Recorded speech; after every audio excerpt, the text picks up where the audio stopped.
So Ben, you know it's official when we have an intro theme song like that, right? It kind of gets everyone sort of starting to rock out a little bit. Oh, it's very impressive. Yes, yes. Thank you very much. All right. So welcome everyone to this week's live stream of goRIA. I'm Chuck Fela, and we have with us today a really special guest, Ben Lewis from the FPA, and we're going to talk to Ben in just a moment. But first, I do want to take a second to thank our sponsor for this live stream, which is LPL Financial. And as I like to say, if you like LPL as an independent broker dealer, you are going to love LPL as an RIA custodian. So definitely a value proposition worth checking out. Okay. Having said that, this week, as I mentioned in some of the promos on LinkedIn and Facebook and such, we're going to try to answer the question, who can you trust? Right?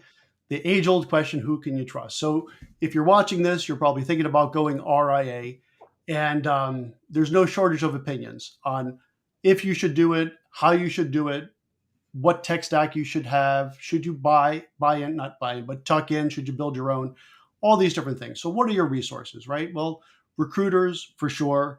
As Ben and I were joking earlier, perhaps your mom, you certainly trust your mom, but does she really know a lot about the RIA space? Maybe not. Who can you trust, and who knows a lot about the space?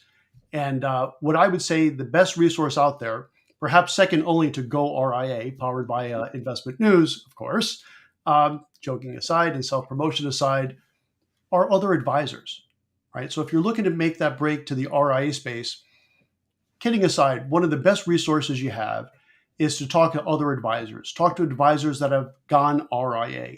Talk to advisors that built their own RIA. Talk to advisors that tucked into big RIAs. Talk to advisors that tucked into small RIAs and get their opinion on that.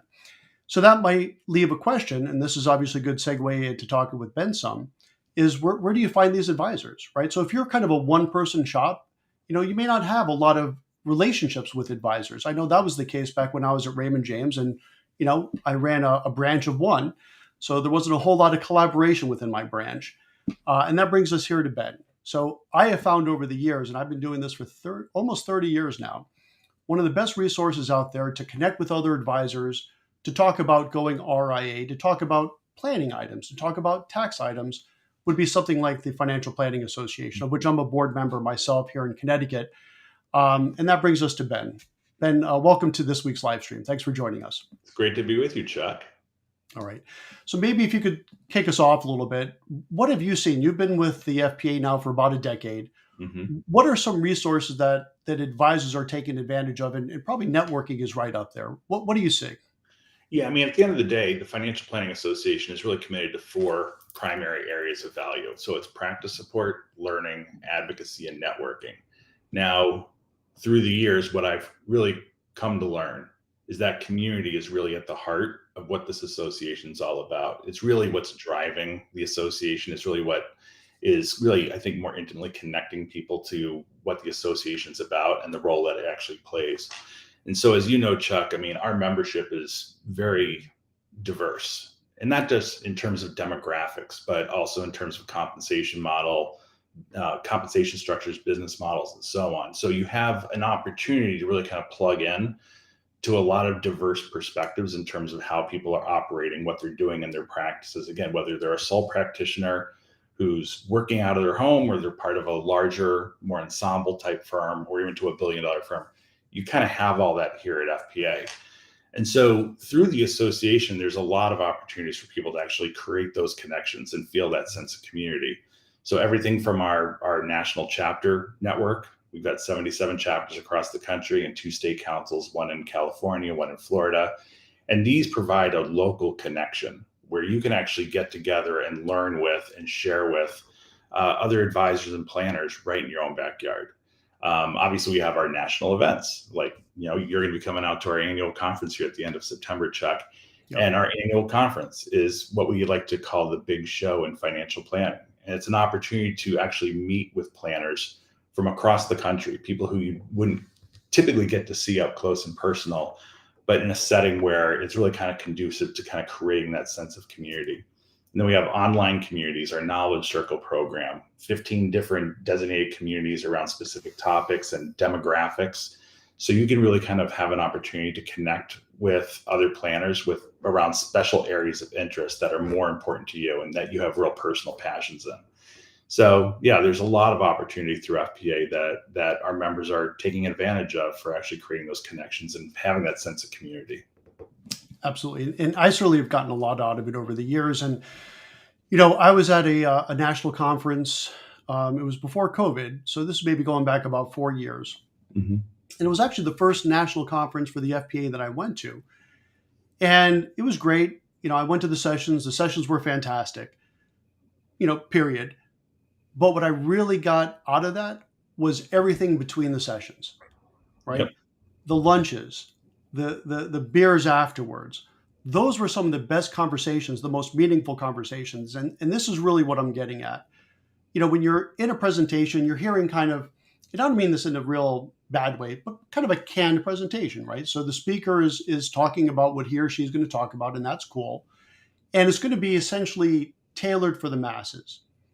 But where I found those gold nuggets were those conversations in between the sessions with other advisors. Hey, how are you handling this situation? What are you doing about client retention? What are you doing about attracting new clients? And in the context of today's live stream, and this was probably right when I was going to go RIA, actually. This was right before I broke away. And I'll give a plug to two local RIA owners here at the Connecticut FBA chapter, Chris Lee and Charlie Rocco, who I'm sure you know both those guys. Yeah. And I don't think I really knew them that well during that conference. I knew them just because they were other advisors here in Connecticut and we've kind of crossed paths. But the most value I took from that conference, definitely the presentations, definitely the CE, all that was great. But it was those conversations I was having with Chris and Charlie about their experiences having gone RIA and building an RIA. And that was real good, honest, direct, unbiased information. Mm-hmm. And what I was always really floored about, really especially with the FPA, is how collaborative the members are, right? You would think everyone's running their business. I mean, geez, Charlie and Chris, they have an RIA within 5 to 10 miles of mine, give or take, right? So I guess technically we're competitors, but I don't really see it as such. And I don't think they do either. It's much more collaborative. And they were sharing some real personal things, pricing structures, what do they do for their CRM? And I thought that was incredibly valuable. So I do believe that anyone that's looking to make that big leap, and I don't know of any other decision an advisor can make bigger than changing firms, right? Let alone changing channels, which was the best thing I ever did, going from BD to RIA, Ben Unoma, quite the enthusiast to say the least, and evangelist at most perhaps. But one of the best resources I had was talking to those guys at the conference and other resources as well, and other opportunities to talk to advisors. Maybe you could spend a minute or two talking about ways that the FBA is helping connect advisors, not only to talk about going RIA, but to talk about anything. What other resources do you guys offer to help advisors that may not know a lot of their advisors in their community get connected? Yeah, a lot of that is going to be driven by the chapter affiliation. Just like you had, Chuck, you had a chance to sit down with two other advisors who are right there in your own backyard and pick their brains. And that's not an uncommon story, by the way. We like to say it happens in the hallways, right? Yeah. Those are those conversations that just happen organically between learning sessions or between lunch and another keynote session or something like that. And it's funny because I was actually just at Next Gen Gathering just a couple of weeks ago in Denver.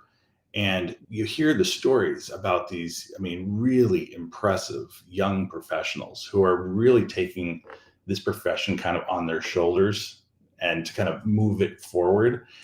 And you hear the stories about, they're getting together at Next Gen Gathering, and it's a cohort format where you kind of have your cohort group and you're kind of engaging in these deep discussions. Some of these people 3, 4, 5 years ago established these really deep relationships with others in their cohort, and those have led to creating mastermind groups where now they're getting together 3, 4 times a year and digging deep into their businesses. So yeah, a lot of that's through the local chapters, to our Next Gen community and so on. but yeah, I mean, there's so many different ways to create that sense of community where you know, we have an opportunity to pick somebody else's brain. Another popular thing that we have available for all of our members is what we have called the All Member Open Forum. So a program called FPA Connect. And there, if you're a member, you can post any number of questions on any topics you have. Again, whether it's about creating a client onboarding process, or you're figuring out a fee structure, whatever. You can post all of that in the All Member Open Forum, and you can get feedback from different advisors from all across the country. And not only that, with a couple percent of our members, a couple percent, if that's even the right term. I think it's up to like 2% of our members are international. So you can even get international perspective in terms of getting some advice, what other advisors are doing around the world. So there's just a lot of different resources. And what's neat about it is that there's different opportunities depending on how you like to personally connect. So if you are very social, you want to get together with people live, there's opportunities for that. If you prefer that virtual type of connection, there's opportunities for that. So there's a lot of different opportunities to kind of meet your own desires and preferences. And so, yeah, I hope everyone, whether they're members or non-members, kind of takes a look at what is available through the association, because I think people would be really happy with the opportunities that were in front of them. Yeah, no, I completely agree with that. And just to kind of wrap things up, as a reminder, as Ben mentioned, I will be at this national conference in Phoenix, September 26th and 27th, I think, right? Those 2 days? 27th through the 29th. As I said, the 27th through the 29th. I guess I'm flying out on the 26th. Maybe that's why that's in my head. There you go. And I will be there in Podcast Quarter, hosting goRIA live from FPA National. So if you're going to be there, and if you're not, think about registering. It'll be a great event, I'm quite sure. Come find me. I'll be in Podcast Corner. And if you have a good goRIA story, perhaps you're thinking about going RIA, you want to talk about your process. Maybe you've gone RIA, you want to talk about how well it went or how badly it went. We want to hear it all. We'll be streaming that live from Phoenix at the FPA conference. So please think about joining us for that. And that's going to do it for this week. Ben, thanks a lot for joining us. It was great having you. It was my pleasure, Chuck. And I just want to say, registration is open until this Friday, September 8th, and people can register at fpaannual.org. Absolutely. And that'd be a good thing to do. And I will hope to see you there. And of course, if you want to get more content about goRIA, we have that new QR code. You can take a snapshot of that. Or if you're not really a QR kind of person, you can simply go to investmentnews.com. On the upper right-hand side, there's a little tag that says goRIA. Click that and you'll see all of our podcasts. We've got a good dozen podcasts up there now. Webcasts, we're doing a new webcast next month. Some articles, a lot of great content. So give that a look. If you're going RIA, you'll be happy that you did. And on behalf of Investment News and goRIA, I am Chuck Fela, and I will see you next week. Take care. Ben, thanks again. Thank you. I appreciate it, Chuck. You bet.